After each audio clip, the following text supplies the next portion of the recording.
First, we must determine the initial and final velocity. Then, resolve the u and v into both x and y components. We use these formulas to find the x and y components. The Vx is equal to Ux at any point along the motion. The Vy is different from one point to another along the motion. At the maximum point, Vy is equal to 0. After the maximum point, the Vy has a negative value. The negative sign indicates the downward direction of the motion. We have to remember that Ax is equal to 0 meter per second square. Ay is negative g, which is negative 9.81 meter per second square.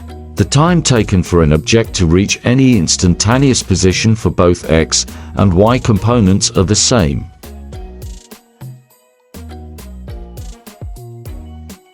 When an object is projected horizontally, the uy is equal to 0. This is because there is no vertical component. The Vx is equal to Ux at any point along the motion. The Vy has a negative value since it is moving downwards. The Ax is 0 because the Vx is always constant.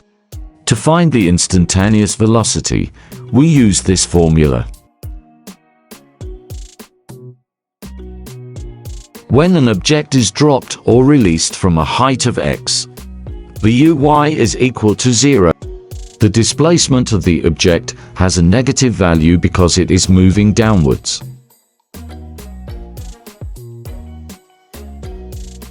When an object is thrown from a point called the release point and reaches the maximum point, its displacement has a positive value because it is moving upward.